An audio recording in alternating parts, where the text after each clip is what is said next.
Biro Milandong fetande se Salimatu wita commando mo yehi dagol golle makko den par exemple men nadi mo mecce fiyo ekkito baydo ngande ko biddo debbo himo hani kan kadi heɓugol mecce makko den haro heɓanay hoore makko buudi fi non seulement no danko hoore makko so jombam haranayo wurtu e yangi haray konno waani on alhamdulillah rabbil alamin. Ok. Histoire. Fina takko. Eyo. Kadi mi dawa do kama wallu ko biddi am. So tay Allah ko ni mo sabu mo ko borini. Ko hebi dum do ara ko ko puri na ko yan. Ara yo Allah hokko mo kutu. Eyo. Ko ka nedi e no ko ara ona dale ko bon Allah ko ramo no hedira do wurira hala makko be da darkade yum. Alhamdulillah. Ko be kabito fi yo tanko. Kono woni. Dane makko sella yalla wadu mo nani jam. Ara mi kadi welti Allah subhanahu wa ta'ala ite ko walli tona ko ko kati. Awa. Ara ni mutiya. Ara mona kika. Ara la welti welta. Mesdames, messieurs, awa. Ça fait plaisir. Allah oh là là. Ça fait plaisir de voir une maman aussi gentille, une maman qui accompagne cette jeune fille de 18 ans, une maman qui est compréhensible, une maman qui écoute, une maman qui assiste, parce qu'il faut le dire, si c'était d'autres, elle n'allait pas coopérer. Elle dit qu'elle est d'accord et puis qu'elle nous accompagne, qu'elle a même béni la petite ce matin pour dire que si toutefois elle obtient un endroit aussi important pour elle de partir, elle a sa bénédiction. Je suis comblée de joie. Je suis très contente. Ce boulot que j'ai eu à faire ce matin, j'ai quitté mon lit, très fatiguée toute la journée. J'ai bossé la nuit aussi, j'ai presque passé une nuit blanche. Voilà, puisque j'étais en train de communiquer avec certains partenaires, mais on tient bon, alhamdoulilah. J'ai décidé de la faire une grosse surprise ce matin et je tombe sur ça. Donc moi-même, j'ai décidé de l'accompagner. De la façon dont je peux, laver même moi les assiettes. Voilà.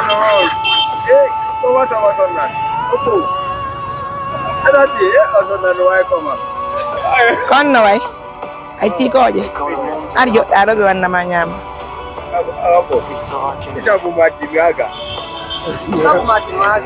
wala ne la mo nyama wanno mo settini lo nyama ha mo hara kon sa yuda dindo kun ne wano na gollude poisu pete to wona gollude ana wakkili poisu pete o poisu petel o na gollude ne ewa wakkilo da mo ena maki metima da wakkili metima on ne yo aw olandi ke so wada nebbang awada nebbang e wanne wajji e maagi Kuma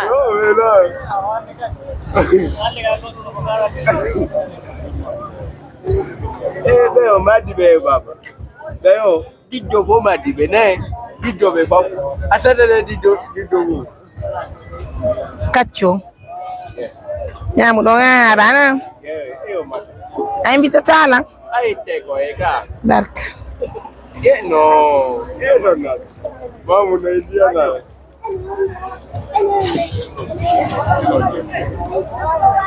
non wajjini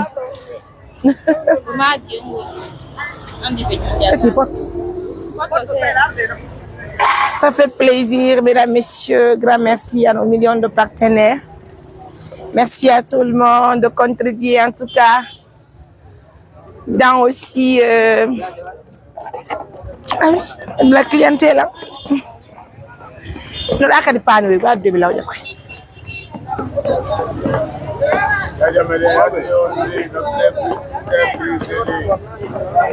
Na? Ah, cœur brisé. Il y a des balles, nani? Global FM, c'est ma radio. Mais il y a des balles, chérie. C'est mes fans de la radio.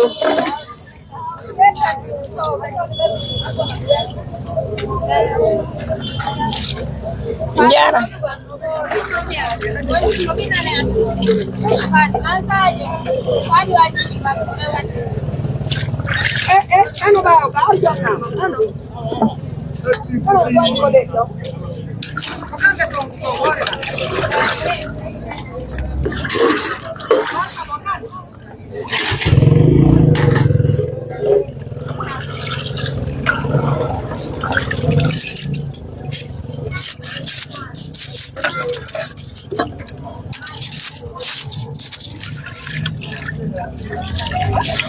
Il faut jamais avoir honte d'aider ta mère.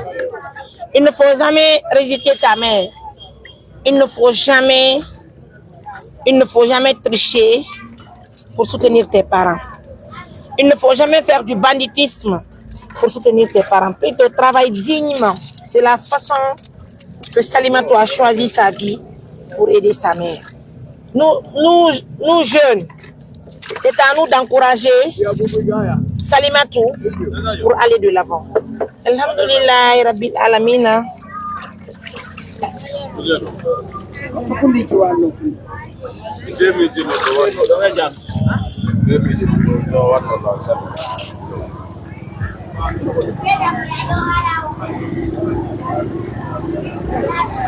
Mesdames, Messieurs, je suis comblée de joie. Mesdames, Messieurs, tous les matins, efforcez-vous à rendre service à vos parents. Toutes les journées, toutes les soirées. Ok.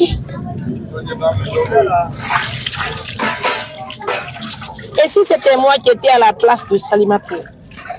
Mais si c'était Diary ou Bintou ou Roudi, ou un autre membre de l'ONG? Donc, on doit se mettre à la place des autres pour comprendre la douleur des autres.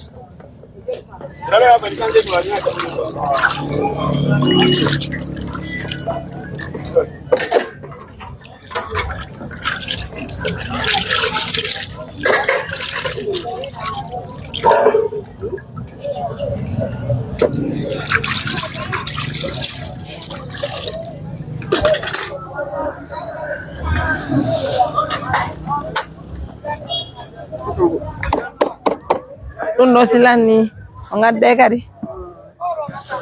Lana.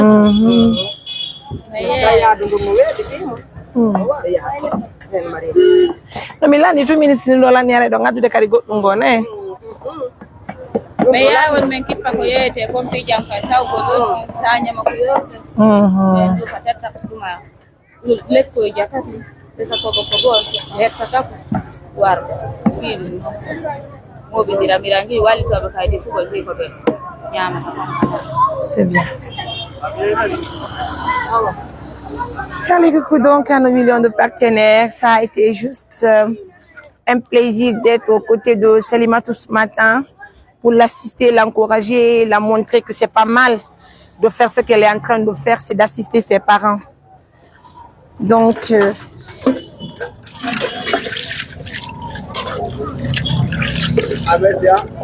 merci Nani. Merci beaucoup. Bimbi Kadika. Rabbi Mana. Ilo Rabbi Mana ni.